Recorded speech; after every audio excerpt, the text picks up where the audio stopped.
सुप्रभात मित्रों, सुंदर सी सुबह के साथ मध्य प्रदेश में कोहरे की चादर लिपटी हुई है। और कोहरा तो है लेकिन ठंडी नहीं है। आज लगभग 5 किलोमीटर की मेरी साइकिलिंग हुई, 5 आना और 5 जाना। 10 किलोमीटर की साइकिलिंग होगी।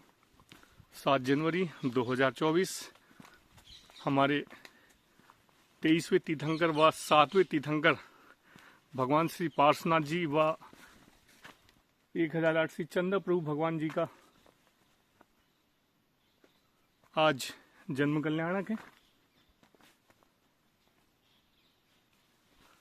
और समस्त भारतवर्ष में जैन धर्मावलंबी जहाँ जहाँ भी निवासरत हैं वहाँ पर आज का दिन जन्म कल्याण के रूप में मनाया जाता है व मनाया जाएगा।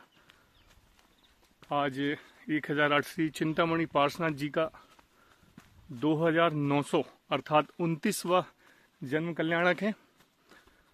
और आप देख सकते हैं बहुत ही सुंदर प्राकृतिक नज़ारों के बीच मैं पहुंच चुका हूं। हमारे पास के ही एक अरण्य में एकदम सुनसान प्रकृति और मैं एकदम आत्मसात हो रहे हैं।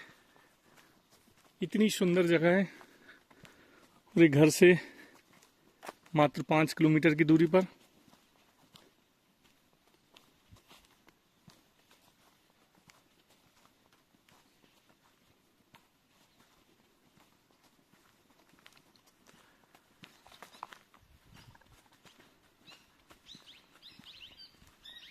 कोहरा होने की वजह से अभी धूप का नामो निशान नहीं है। और यहाँ पर जंगल सीमित होते जा रहे हैं और सीमित करने के लिए भी लोग बाग दिन रात प्रयास में रहते हैं। आप देखिए कितनी ही योजनाएं आ जाती हैं लेकिन इन वृक्षों का कत्लेआम होना रुक नहीं रहा है। अपन कितनी योजना देती है गवर्नमेंट, लेकिन इन वनों को काटने से लोग बाग बाज नहीं आ रहे हैं। एक पत्ता अपने जीवन काल में 3 करोड़ रुपए की ऑक्सीजन देता है, लेकिन उसकी वैल्यू लोगों को बिल्कुल नहीं है। सागौन के झाड़ हम लोगों के क्षेत्र में बहुलता से पाए जाते हैं। सागौन, हर, बहेड़ा और कई अन्य प्रकार के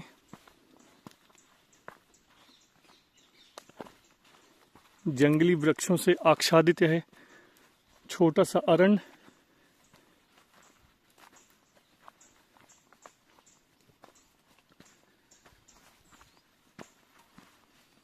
2024 का रविवार का दिन 7:50 संभवतः हो रहे हैं। यहाँ पर आप चारों तरफ जहां भी देखेंगे आप जंगल है। और इस पहाड़ को पार करने के छोटा सा जो जंगली एरिया है, इसको पार करने के बाद कुछ लोग जो पगडंडी है, जो रास्ता सा दिखाई दे रहा है छोटा छोटा सा, इसके उस साइड लोगों के खेत हैं, ऐसा अनुमान मुझे हो रहा है। कम लोगों के होंगे, 1-2 लोगों के। वो यदा कदा यहाँ से निकलते होंगे, बात तो है। यहाँ पर जानवरों के खुर के निशान दिखाई दे रहे हैं। और उनके अलावा यहाँ पर कोई भी नहीं आता होगा।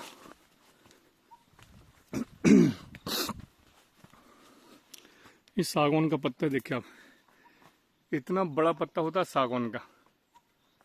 इससे भी बड़े होते हैं तो मध्यम आकार का है, इससे भी और बड़े होते हैं। 1.5 फीट 2 फीट तक के पत्ते होते हैं।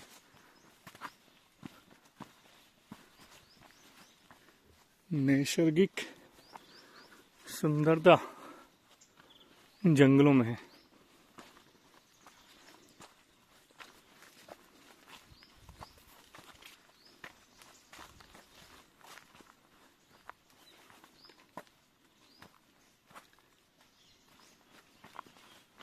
एकदम सघन वन है।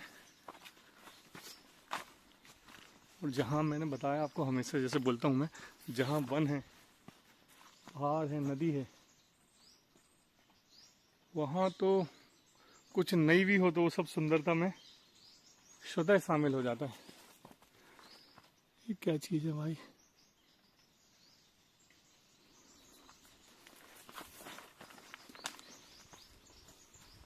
जंगल अपने आप में खूबसूरती का घोतक है।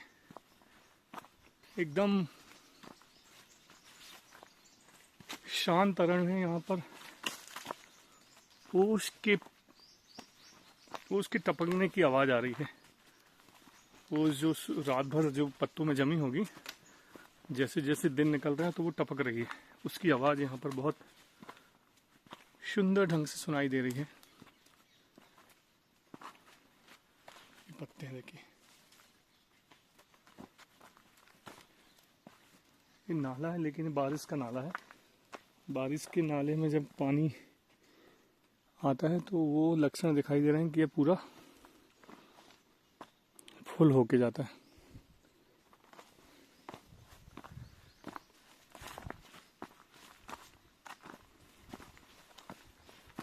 जंगलों का दोहन बहुत ही हानिकारक है भाई मनुष्यों के लिए, लेकिन वन समिति बनने के कारण इन पर काफी हद तक बंदिश व रोक लग चुकी है। ये देखिए, यह एकदम जाता ही जा रहा है इस पार से उस पार जाने के उपरांत। यहाँ पर शायद खेत होंगे, कह नहीं सकता मैं, क्योंकि मैं पहली बार खुद आ रहा हूँ। बहुत ही सुंदर जंगल है।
बहुत ही सुंदर जगह पर आकर मैं खड़ा हो चुका हूँ। ये जो आप पत्थर देख रहे हैं, यहाँ से बारिश का पानी जब बहुत ज़्यादा बारिश होती है तो बहता है। यह जंगली नाला समझ सकते हैं आप। और ये जो ट्रैकिंग आज मेरी हो रही है, ये छोटा सा जंगल है, बहुत ही खूबसूरत, एकदम शांत। और यहाँ पर पक्षियों की आवाज़, ओस की बूंदें व मेरे चलने की आवाज़, इतना शोर है बस, इसके अलावा कुछ नहीं है। और जैसा कि हम सभी जानते हैं, सावन का महीना जब आता है या बारिश ऋतु जब आती है तो एकदम हरियाली जो है चारों दिशाओं में फैल जाती है।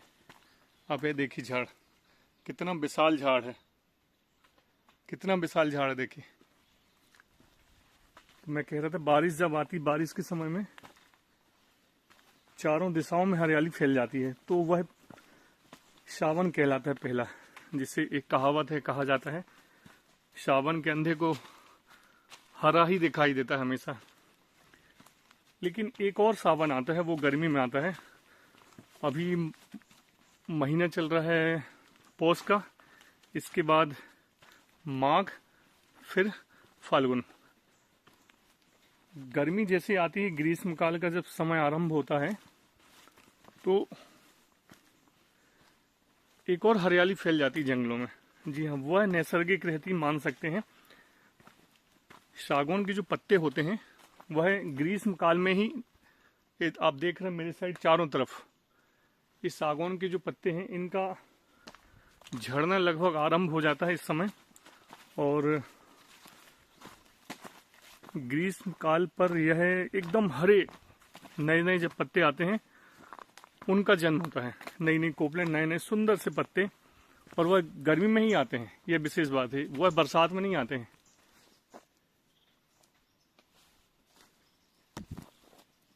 यहाँ पर ही देखिए कितने सारे जो पत्ते दिखाई दे रहे हैं आपको, यह सब सागौन के हैं। इनका पतझड़ का मौसम अभी चल रहा है, और इसके उपरांत जब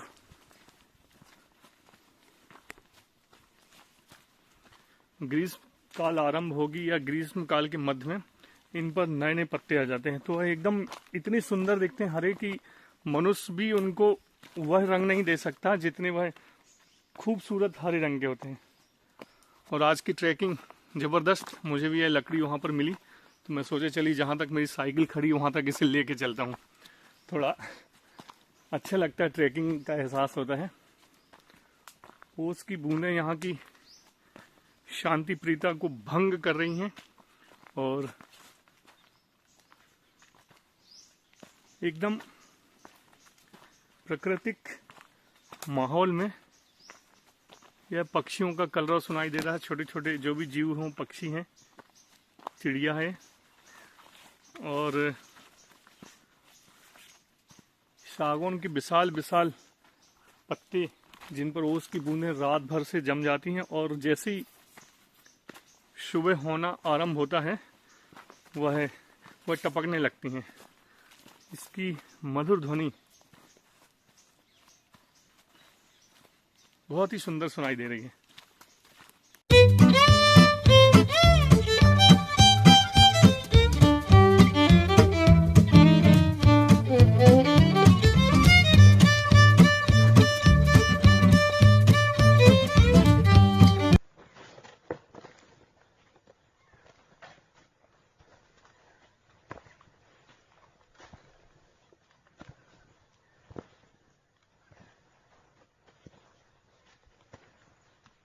हमारा जो सबसे बड़ा तीर्थ क्षेत्र है, शाश्वत सिद्ध क्षेत्र सम्मित शिखर जी, जो झारखंड व बिहार का सबसे ऊंचा पर्वत है, वहां पर आज हमारे तीर्थंकर, दोनों तीर्थंकर हैं, उनका वैसे मोक्ष स्थल वही है, पारसनाथ भगवान का व चंद्रप्रभु भगवान का, दोनों की मोक्ष स्थली शाश्वत सिद्ध क्षेत्र शिखर जी में है।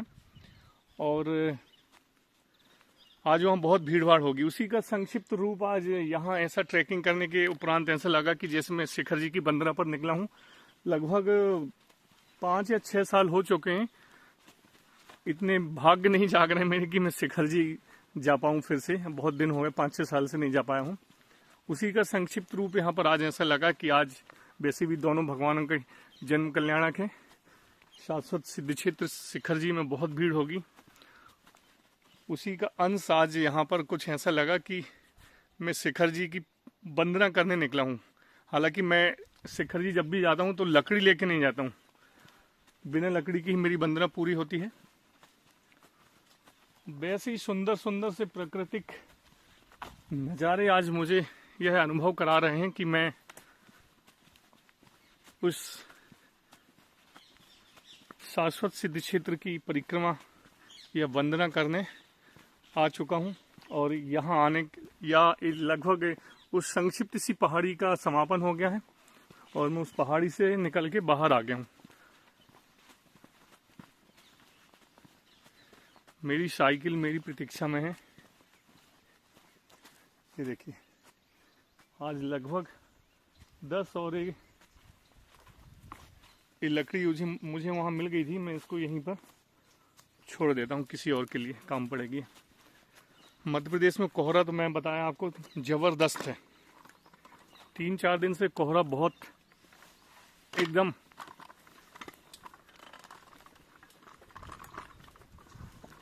और आज सबसे ज़्यादा कोहरा है। परंतु ठंडी नहीं है। कोहरा तो है, देखिए मैं हाफ टी शर्ट पहन के आ गया हूँ, ठंडी लग नहीं रही थी। और यदि मैं स्वेटर पहन लेता तो फिर थोड़ी देर बाद अभी साइकिल चलाता, फिर गर्मी लगती, तो फिर स्वेटरों को ढोना मुश्किल हो जाता है। इसलिए मैं बोला चलो हाफ टी शर्ट में ही चलते हैं। और इस सुंदर सा क्षेत्र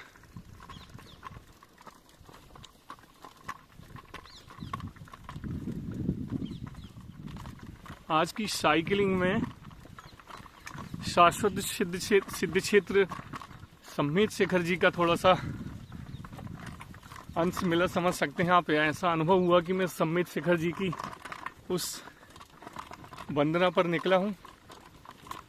जैसा कि वहाँ पर भी ऐसी पहाड़ है और वहाँ की खूबसूरती तो इतनी अद्भुत है, अलौकिक ऊर्जा का वह पहाड़ है, वह क्षेत्र है। देखिए कब जाना होता है कह नहीं सकते हैं, जाने की तो बहुत इच्छा है, जल्दी जल्दी वंदना की जाए। और आज लगभग साइकिल और थोड़ी बहुत ट्रैकिंग मिला के 11-12 किलोमीटर का यह सफ़र, यह यात्रा सुबह की समाप्त होगी लगता है। इतना सुंदर क्षेत्र है। अब मैं बाहर आ गया हूँ जंगल से निकल के।